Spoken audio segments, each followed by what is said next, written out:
अस्सलामुअलैकुम वरहमतुल्लाहि वबरकातुहू। दोस्तों, आज की इस वीडियो में हम बात करेंगे मुसलमानों के लिए एक बहुत ज़्यादा अहमियत रखने वाली ऐसी जगह के बारे में कि जिसका ज़िक्र इस्लामी तारीख में जगह जगह मिलता है। और ये जगह सिर्फ मुसलमानों के लिए नहीं बल्कि यहूदियों और ईसाइयों के लिए भी बहुत ज़्यादा अहम है, मतलब फ़िलिस्तीन। क्योंकि दोस्तों, अगर तारीख में हम बहुत पीछे जाए और तमाम नबियों के वालिद हज़रत इब्राहीम अलैहिस्सलाम की ज़िंदगी उठाकर देखें तो मालूम होता है कि यहूदी, ईसाई और मुसलमान ये तीनों मजहब एक ही जंजीर की तीन कड़ियाँ हैं। क्योंकि इन तीनों मजहबों को मानने वाले हज़रत इब्राहीम अलैहिस्सलाम पर अपना पूरा अकीदा रखते हैं और उन्हें सच्चा नबी मानते हैं। इसीलिए उनके बाद आने वाले बहुत से नबियों के सिलसिले में इन तीनों मजहब वालों का अकीदा है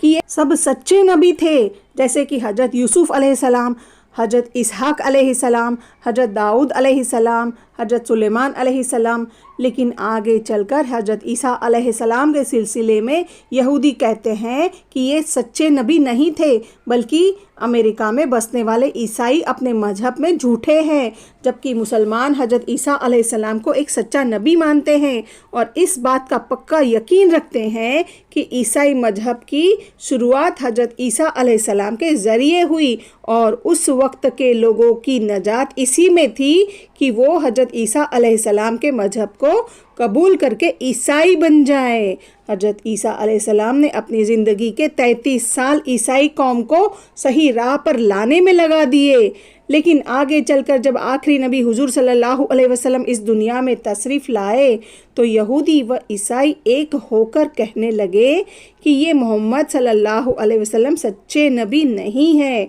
और फिर ये दोनों कौमें आप सल्लल्लाहु अलैहि वसल्लम की दुश्मन बन बैठी। जबकि यहूदियों की मुक़द्दस किताब तौरात और ईसाइयों की मुक़द्दस किताब इंजील में बाकायदा इसके बारे में अल्लाह ताला ने फरमाया है कि मैं सबसे आखिर में अपने एक नबी को भेजूंगा कि जिनका नाम अहमद होगा और वो अरब की ज़मीन पर पैदा होंगे। कुरान के मुताबिक यहूदी इस बात को अच्छी तरह जानते हैं कि मोहम्मद सल्लल्लाहु अलैहि वसल्लम अल्लाह के सच्चे नबी हैं, लेकिन वो अपनी हट धर्मी में ईमान नहीं लाते। जबकि दूसरी तरफ ईसाइयों का यही अकीदा है कि मोहम्मद सल्लल्लाहु अलैहि वसल्लम सच्चे नबी नहीं हैं, बल्कि हमारा मज़हब ईसाइयत ही आखिरी मज़हब है कि जिनके नबी हज़रत ईसा अलैहिस्सलाम को अल्लाह ताला ने जिंदा ही आसमानों पर उठा लिया था और क़यामत से पहले हज़रत ईसा अलैहिस्सलाम दुनिया में आकर ईसाई धर्म को हर जगह फैला देंगे। दोस्तों, हज़रत ईसा अलैहिस्सलाम के सिलसिले में ऐसा ही कुछ अकीदा मुसलमानों का भी है,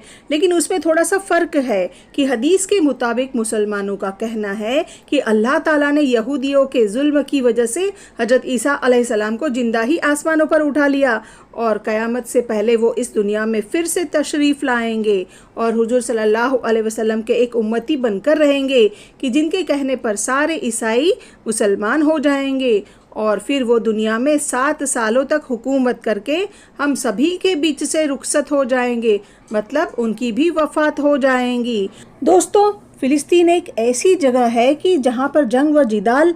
आज की कोई नई बात नहीं, बल्कि हमारे हुजूर सल्लल्लाहु अलैहि वसल्लम के इस दुनिया में आने से पहले भी फ़िलिस्तीन में यहूदी व ईसाई आपस में लड़ते रहे हैं। क्योंकि आपकी मालूमात के लिए बता दे कि यहूदी कौम नबियों की औलादे हैं। हज़रत यूसुफ अलैहिस्सलाम के वालिद हज़रत याकूब अलैहिस्सलाम का दूसरा नाम इसराइल था और उसी नाम इसराइल को आज इज़राइल कहा जाता है। यहूदियों का मानना है कि हम हज़रत याकूब अलैहिस्सलाम की औलादे हैं, हमारे जिस्म में नबियों का खून दौड़ता है। इसीलिए कोई भी दूसरे धर्म का इंसान कन्वर्ट होकर यहूदी नहीं बन सकता, बल्कि यहूदी वही बन सकता है कि जिसमें नबियों का खून हो। हज़रत याकूब अलैहिस्सलाम के बड़े बेटे का नाम यहूदा था, उन्हीं के नाम पर आज यहूदी अपने आप को यहूदी कहते हैं और उनके वालिद हज़रत याकूब अलैहिस्सलाम के दूसरे नाम इसराइल के नाम पर यहूदी खुद को इज़राइल भी कहते हैं। हज़रत मूसा अलैहिस्सलाम के बाद यहूदी सबसे ज़्यादा जिस नबी को अहमियत देते हैं वो हज़रत सुलेमान अलैहिस्सलाम है कि जिन पर मुसलमानों और ईसाइयों का भी अकीदा है कि वो सच्चे नबी थे। हज़रत सुलेमान अलैहिस्सलाम को अल्लाह ताला ने हर चीज़ पर हुकूमत अता فرمائی تھی، یہاں تک کہ ہوائیں ان کے حکومت پر چلتی تھی، پرندے روزانہ آ کر ان کے دربار میں حاضری دیتے تھے، شیطان ان کے حکم پر دوڑ دوڑ کے کام کیا کرتے تھے، سمندر کی مچھلیاں ان کے حکم کے تابع تھی۔ قرآن کے 22ویں پارے میں ہے کہ اللہ تعالیٰ نے حضرت سلیمان علیہ السلام کو حکم دیا کہ اے سلیمان، اللہ کی عبادت کے لیے ایک گھر بناؤ۔ تو حضرت سلیمان علیہ السلام نے جناتوں کو حکم دیا تو وہ مسجد اقصی کی تعمیر میں لگ گئے۔ حضرت سلیمان علیہ السلام پاس ہی پر ایک کرسی پر اپنی لاٹھی سے ٹیک لگا کر بیٹھ گئے تاکہ جناتوں کے کاموں کی نگرانی کر سکے۔ جناتوں کے اندر حضرت سلیمان علیہ السلام کا ایسا خوف بیٹھا تھا کہ وہ دن رات کام کر کے مسجد اقصی کو بنانے میں جٹے تھے۔ اللہ کی مرضی تھی کہ حضرت سلیمان علیہ السلام اس کے 2-3 دنوں بعد اسی کرسی پر بیٹھے بیٹھے ان کی وفات ہو گئی، لیکن جناتوں کو اس بات کی خبر نہ ہوئی اور وہ کئی مہینوں تک مسجد اقصی کو بنانے میں لگے رہے۔ قرآن کے 22ویں پارے میں اللہ تعالیٰ نے اسی قصے کو بیان کرتے ہوئے فرمایا ہے کہ ان آیات کی تشریح یہ ہے کہ اللہ تعالیٰ نے حضرت سلیمان علیہ السلام پر اس وقت موت طاری کر دی کہ جب وہ جناتوں سے مسجد اقصی کو تعمیر کروا رہے تھے۔ جناتوں کو تو خبر بھی نہ ہوئی کہ حضرت سلیمان علیہ السلام کی وفات ہو چکی ہے، اور وہ ان کے ڈر سے کئی مہینوں تک مسجد اقصی کو بنانے میں لگے رہے۔ اس سے صاف معلوم ہو گیا کہ جناتوں کو غیب کا کچھ بھی علم نہیں ہوتا۔ آخر میں جب دیمک نے حضرت سلیمان علیہ السلام کی لاٹھی کو پوری طرح اندر سے کھا لیا تو لاٹھی کے ٹوٹنے کی وجہ سے حضرت سلیمان علیہ السلام کا جسم زمین پر گرا۔ تب جا کر جناتوں کو خبر ہوئی کہ ہمارے سردار حضرت سلیمان علیہ السلام کی تو وفات ہو چکی ہے۔ دوستو، آج ہم جس کو مسجد اقصی کہتے ہیں اسی کو یہودی اپنا ہیکل سلیمانی مانتے ہیں اور عیسائی لوگ اپنا یروشلم کہتے ہیں۔ آج اگرچہ ان تینوں کی جگہیں الگ الگ کر دی گئی ہے، مطلب ہیکل سلیمانی کی الگ ایک دیوار ہے، عیسائیوں کی عبادت یروشلم کی ایک الگ جگہ ہے، اور مسلمانوں کا مقدس قبلہ مسجد اقصی بالکل الگ ہے، لیکن جس وقت حضرت سلیمان علیہ السلام نے جناتوں سے مسجد اقصی کو تعمیر کروایا تھا اس وقت یہ تینوں جگہیں مطلب یروشلم، مسجد اقصی اور ہیکل سلیمانی سب ایک ہی میں تھا، اور وہ باقاعدہ ایک بڑی سی مسجد تھی جو کہ حضرت سلیمان علیہ السلام نے اللہ کی عبادت کے لیے جناتوں سے بنوائی تھی۔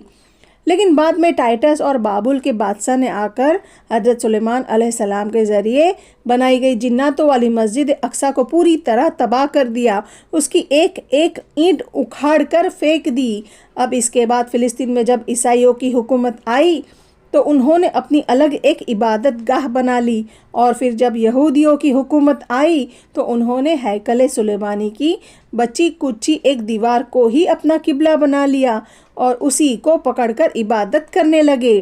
آخر میں جب حضور صلی اللہ علیہ وسلم اس دنیا میں تشریف لائے تو آپ کے خلیفہ حضرت عمر رضی اللہ تعالیٰ عنہ کے دور حکومت میں صحابہ اکرام نے جا کر فلسطین کو فتح کیا، اور پھر حضرت عمر رضی اللہ تعالیٰ عنہ خود ہی فلسطین تشریف لے گئے۔ تاریخ میں اس وقت جس بادشاہ نے بھی فلسطین کو فتح کیا اس نے دوسری قوم کی عبادت گاہوں کو پوری طرح تباہ کر دیا۔ لیکن جب اسلام کے شہسوار حضرت عمر رضی اللہ تعالیٰ عنہ نے فلسطین کو فتح کیا تو عیسائیوں سے کہا کہ تم اپنی عبادت گاہ کی حفاظت کرو، اور یہودیوں سے کہا کہ تم اپنا ہیکل سلیمانی قائم رکھو، اور پھر ان دونوں جگہ کے پاس ایک خالی جگہ پر حضرت عمر رضی اللہ تعالیٰ عنہ نے مسلمانوں کے لیے ایک مسجد بنوا دی کہ جس کو بنوانے میں یہودیوں اور عیسائیوں نے بھی قدم قدم پر ساتھ دیا۔ حضرت عمر رضی اللہ تعالیٰ عنہ کو ایسے ہی اچھے و پاکیزہ اخلاق کو دیکھ کر یروشلم کے بہت سے یہودی و عیسائی مسلمان ہو گئے۔ دوستو، آج جو ہم مسجد اقصی دیکھتے ہیں وہ حضرت عمر رضی اللہ تعالیٰ عنہ کے زمانے میں تعمیر کی گئی تھی، اور اسی کے پاس جو ہم سنہرے رنگ کا ایک گنبد دیکھتے ہیں کہ جسے ڈوم آف دا راک کہا جاتا ہے تو اس کو حضرت عمر رضی اللہ تعالیٰ عنہ کی وفات کے 50 سال بعد آنے والے ایک مسلم حکمران عبد الملک بن مروان نے بنایا۔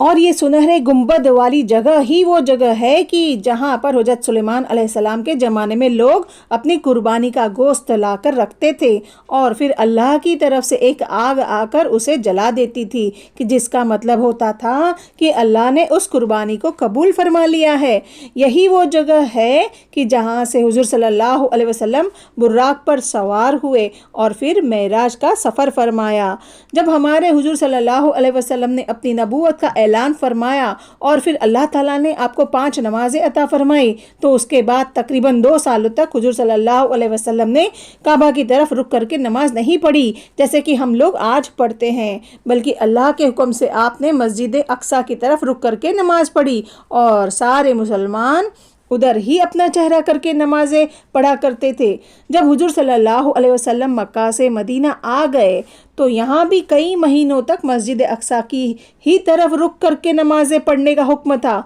ये यहूदियों व ईसाइयों को अल्लाह की तरफ से एक ख़ास पैगाम था कि देखो मेरे नबी मोहम्मद सल्लल्लाहु अलैहि वसल्लम सच्चे नबी है। वो मस्जिद अक्सा और यरूशलेम का इनकार नहीं करते, बल्कि वो तो अपने से पहले आने वाले सभी नबियों जैसे हज़रत ईसा अलैहिस्सलाम, हज़रत सुलेमान अलैहिस्सलाम, हज़रत मूसा अलैहिस्सलाम, इन सभी की तस्दीक करते हैं। लेकिन इन सब के बावजूद भी यहूदियों और ईसाइयों ने हुजूर सल्लल्लाहु अलैहि वसल्लम का इनकार किया। दोस्तों, आपकी मालूमात के लिए बता दे कि हुजूर सल्लल्लाहु अलैहि वसल्लम पर यहूदियों और ईसाइयों में से अक्सर वही लोग ईमान लाए कि जिन्होंने अपने मजहब की किताबों को अच्छी तरह पढ़ रखा था और वो अपने यहूदी और ईसाई मजहब में बड़े आलिम समझे जाते थे। तो उन लोगों ने जैसे ही हुजूर सल्लल्लाहु अलैहि वसल्लम को देखा तो फ़ौरन पहचान गए कि ये वही इंसान है जिनका जिक्र हमारी मुकद्दस किताबों में मिलता है, और फिर वो ईमान लाकर हुजूर सल्लल्लाहु अलैहि वसल्लम के साथ शामिल हो गए। उन्हीं हज़ारों आलिमों में एक मशहूर नाम हज़रत अब्दुल्ला बिन सलाम का भी है कि जो यहूदियों के बड़े आलिम थे। दोस्तों, मस्जिद अक्सा की जगह ही वो जगह है कि जहां आज भी बहुत से नबियों की कब्रें मौजूद है। यहाँ तक कि ईसाइयों के नबी हज़रत ईसा अलैहिस्सलाम की भी पैदाइश इसी ज़मीन पर हुई और आज भी वहाँ वो मुबारक पेड़ लगा हुआ है जिसके नीचे हज़रत मरियम अलैहिस्सलाम ने हज़रत ईसा अलैहिस्सलाम को पैदा फरमाया था। ईसाइयों की इस जगह को यरूशलेम कहा जाता है। इसीलिए आप थोड़ा सा अगर हिस्ट्री उठाकर देखेंगे तो आपको मालूम होगा कि अमेरिका जो ईसाई मजहब को फॉलो करता है तो उसने यरूशलेम को हमेशा अपने कब्ज़े में रखा, उसे कभी भी यहूदियों के हाथ में न जाने दिया, क्योंकि वो तारीख जानते हैं कि इन्हीं यहूदियों ने हमारे नबी हज़रत ईसा अलैहिस्सलाम को सूली पर लटकाया था और अगर इन्हें मौका मिले तो ये हमारी मुकद्दस इबादतगाह यरूशलेम को भी पूरी तरह तबाह कर दे। दोस्तों, एक बात ज़रूर याद रखिएगा कि यरूशलेम अगरचे आज एक पूरे इलाके को कहा जाता है, लेकिन हकीकत में ये ईसाइयों की एक बड़ी इबादतगाह का नाम है कि जिसकी मुनासिबत से आज पूरे इलाके को ही यरूशलेम कहा जाता है। यरूशलेम में मौजूद ईसाइयों की मुकद्दस इबादतगाह में आज भी हज़रत ईसा अलैहिस्सलाम की चप्पल, उनका कुर्ता और वो कपड़ा रखा हुआ है कि जिसमें हज़रत मरियम अलैहिस्सलाम ने हज़रत ईसा अलैहिस्सलाम को जन्म देकर लपेटा था। ईसाइयों ने आज तक अपनी इन सभी चीज़ों को बहुत हिफाजत से रखा है। तो दोस्तों, इन सभी बातों से आपको एक चीज़ का अंदाज़ा तो ज़रूर हो गया होगा कि यहूदी, ईसाई और मुसलमान ये तीनों दुनिया के बड़े मज़हब एक ही पेड़ की 3 शाखें हैं कि जो हज़रत इब्राहिम अलैहिस्सलाम को फॉलो करते हैं और बाद में आने वाले नबियों के सिलसिले में एक दूसरे से जुदा हो जाते हैं। लेकिन समझ में नहीं आता कि आखिर इस वक्त दूसरी वो कौमें कि जिनका आसमानी मजहबों से कोई ताल्लुक़ ही नहीं, वो अलग खड़े होकर इन तीनों मजहबों में से किसी को सपोर्ट करते हैं और उसी में खुश रहते हैं।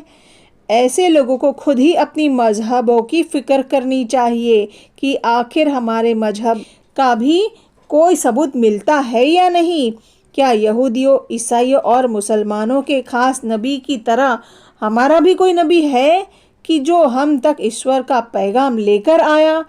उन्हें इन बातों की कोई खबर नहीं और दूसरी कौमों का फेवर लेकर उसी में वो खुश रहते हैं।